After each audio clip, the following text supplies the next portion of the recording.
So this we move on to our next speaker, and we have with us Dr. Sadaf Jaffer.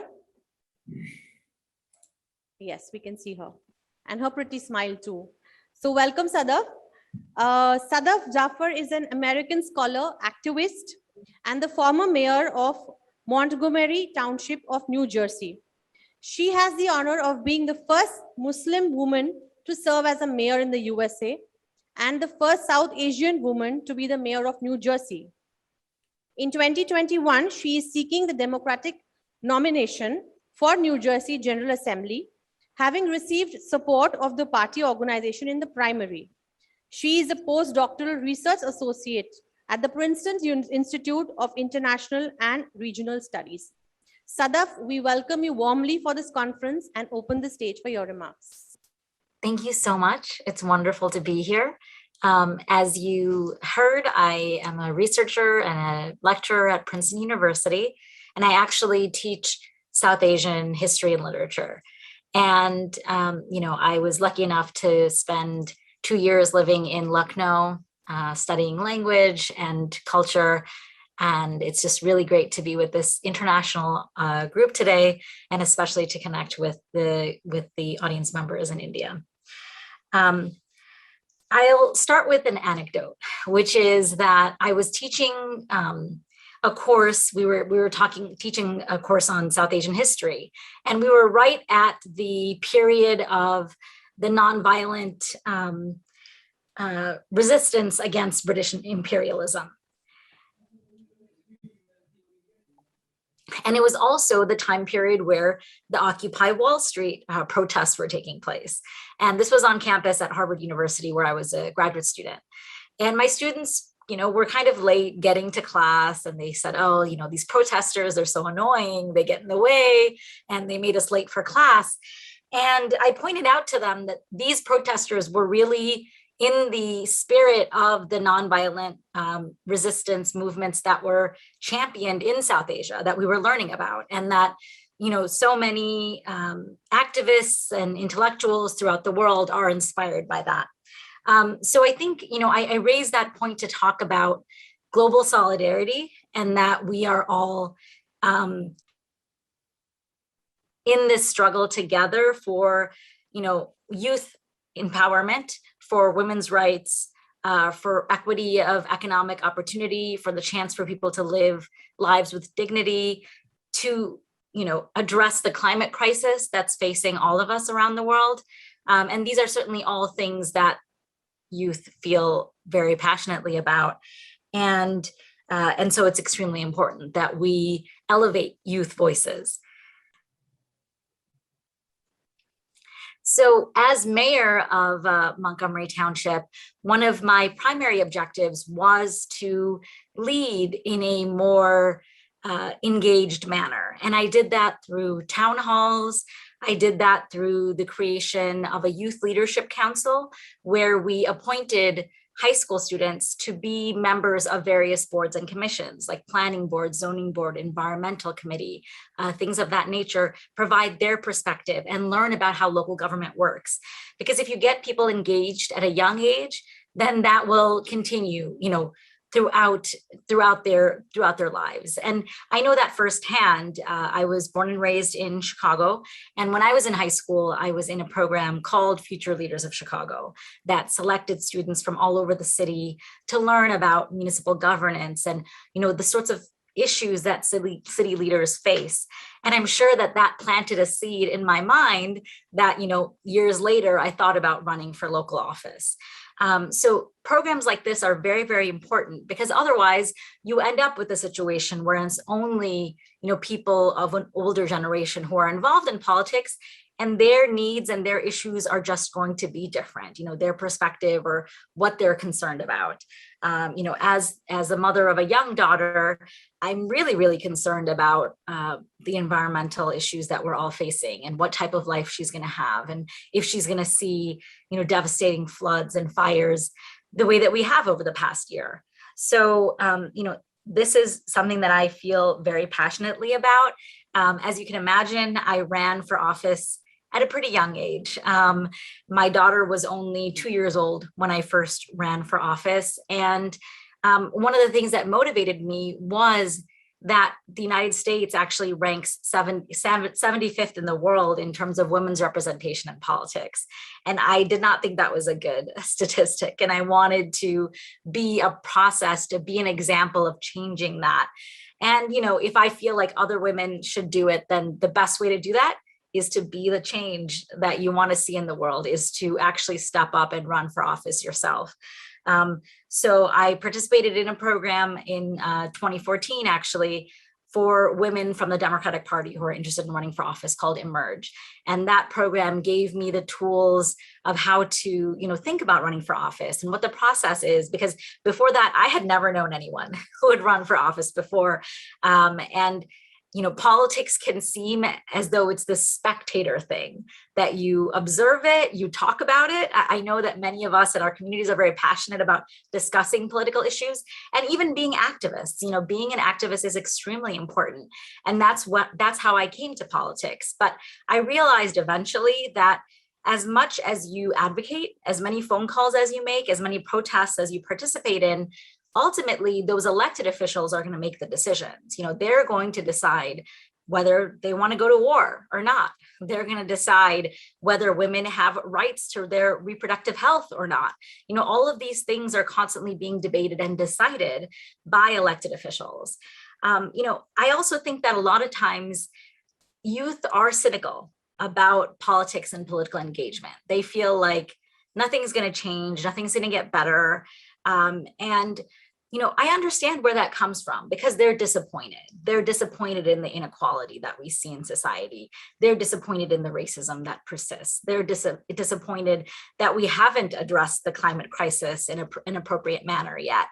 And, you know, what I tell them is that all the problems that are there, we still live in the best political system that we can think of, which is a democracy, and that both people in the United States and people in our home countries or our countries of ancestry in South Asia fought extremely hard for the right to have a democracy, to be able to govern themselves, to have their peers lead their communities.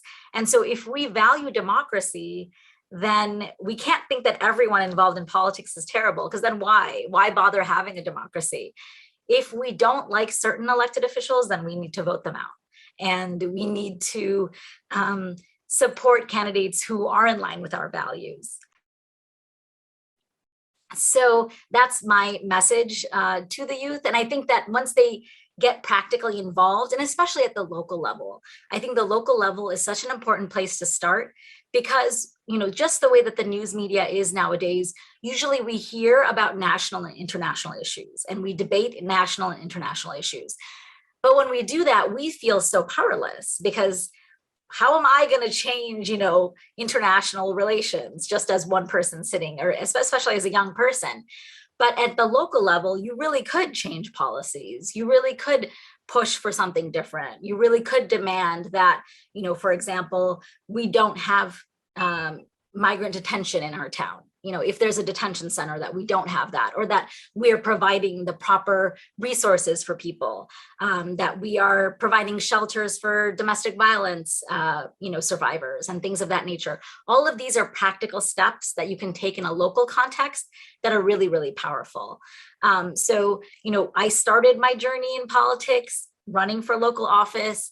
I was elected as a member of the township committee in 2017, and in 2019, I became the mayor, served for 2 terms, and now I'm running for state legislature. And again, I'm really interested in bringing that local perspective to state government. And you know, another thing that I would say to those who don't really see what the purpose of getting involved in local government is that there's so much tension, there's so much arguing taking place, you know, as we heard on social media. But when you meet people person to person, a lot of those boundaries can fall away. And I'll give an example that when I was elected, my opponents put a post saying, you know, oh, we didn't win, we lost the election, we worked hard, but we lost. And the first comment on the social media page was, I was born in this country and some Indian's going to tell me what to do. And this was a man living in my town. And so I was like, oh, welcome to politics. Welcome to your new role. And I didn't respond directly. Some other people did, and tried to set him straight. But over the course of the year, I actually met that man in person at an event. Someone introduced him to me, and he was respectful. He was maybe a little bit sheepish, feeling that maybe he shouldn't have made that comment. But to me, it was such an example of how in person, face to face, at the local level, we can overcome those things that I really think outside forces are trying to make us very upset and hateful and, only thinking about identities, only seeing me as an Indian, not seeing me as just his neighbor that happens to come from a different racial or ethnic background than he does, but was also born in America and, also lives and wants to help his town and our town. So, I think that there's a lot of promise in the local. I absolutely love and adore working with students, with young people. I think that they bring such a fresh perspective. I mean, I'm considered young in politics, but I like, listening to the people even younger than me. So I think that they just bring dynamism and an optimism and smarts and passion that we need in government. And it's really been a pleasure to work with and elevate their voices at the local level. And it's something that I hope to do at the state level. And I think it's something that every city ought to do, every town ought to do, every organization really should think about how to engage the youth. So I want to just close with one of my favorite quotes, which is from Martin Luther King Jr., who said, "Power without love is reckless and abusive, and love without power is sentimental and anemic. Power at its best is love implementing the demands of justice." So I like this quote because, as I was saying, I think a lot of youth like to be involved in activism, but it's important to also gain political power to implement those ideals. And it's not power for the sake of power. There's nothing necessarily intrinsically bad about politics. As I was saying, we're blessed to live in democracies. If we do, and those who are struggling for that, I have solidarity with their struggle.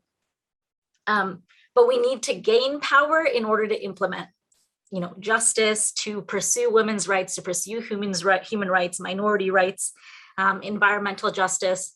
And, I'll just close my remarks with my formal remarks of that, and really looking forward to your questions. Thank you. Thank you so much, Sadaf. We do have a few questions lined up for you, dear. So I would request our first colleague to ask their question. It's Padmaja ji. She is joining us from USA. I would request Padmaja to please go ahead and ask the question. Sure. Yeah. Can you hear me? Yes, we can. Okay, thank you. Thank you for the speech, Dr. Sadaf. I'm really honored, whatever I've been hearing. And I live in New Hampshire, by the way, and I'm a parent of 19-year-old. So first thing I want to say, congratulations for being the first woman of South Asian descent to serve as a mayor, and also the first Muslim woman to serve as a mayor. As an immigrant, right, I know it's a very big hurdle to go. So congratulations on those two parts.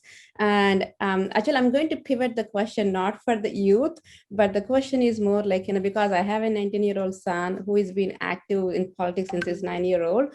It starts at home. So what would you give the advice to the parents or their friends to encourage them?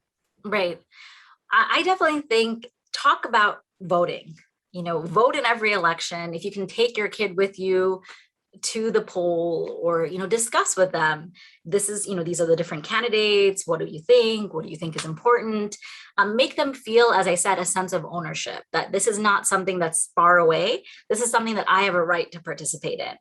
And, try to take them to government meetings, like city council meetings that are public, other things. If they have a strong opinion, say, write a letter to the mayor, write a letter to your local government. Let's write a letter to the newspaper. Let's, do something. Let's get involved in a cause. I mean, I think one of the things that all of us know is that we're all overwhelmed, right? There's 1,000 issues that we care about. We can't do everything, but pick one or two, areas of interest that you're really passionate about, or, maybe volunteer with a political campaign or volunteer with an organization that has values that you agree with. I think that's kind of like model that behavior of having a sense of ownership over the political system, that, what, I feel strongly about this. I'm going to write a letter to the mayor. I'm going to write a letter to our state legislature. I'm going to write a letter to our congresspeople about it, because, immigrant communities, sometimes we don't feel like we have that ownership, like we deserve a seat at the table. But we do. We absolutely do. And we have great perspective to bring. So, I think that's what I would say. And just, encourage them to get involved in the things that they're passionate about, because that shines through, when children are allowed to do that. So I would say that my parents, they've come along this journey with me. They've been nervous at points, seeing what I'm doing, but I think that they're very proud. And I think that the best thing they did was really expose me to good sources of information. Like, we used to listen to NPR. My dad always used to be reading the newspaper, and he would discuss issues with us. Actually, he used to hold mock presidential debates between my younger brother and I, like, so candidate Sadaf, what would you do about the environment? And I just think that it made it seem like, oh, you know what, our opinion counts, our perspective counts, and we can do something to make things better. Yeah, thank you. And I bet your family, parents must be very proud of you, what you're doing right. They are. So my second question is, so as a part of the minority, now you are like a woman, like, a part of immigrant family, right? Then it must have been a hard path, like definitely I can see it, right? So what kind of challenges, you maybe one or two you can explain, and also how did you navigate so that you can tell the youth, like, don't give up, or like, Sure. Well, I think in one way, it seems very cool to be the first, or there's going to be newspaper articles about you, there's going to be this and that. But then also you kind of bear the brunt of the sorts of racist remarks, like I mentioned to you, where people say, oh, these people are taking over, and, they kind of posit you as the scary other person. So I think that I understand why people are wary of getting involved in an arena where they don't see other people like themselves. And so I'm like, okay, I'm getting in, but you guys got to come, you guys got to come support me. So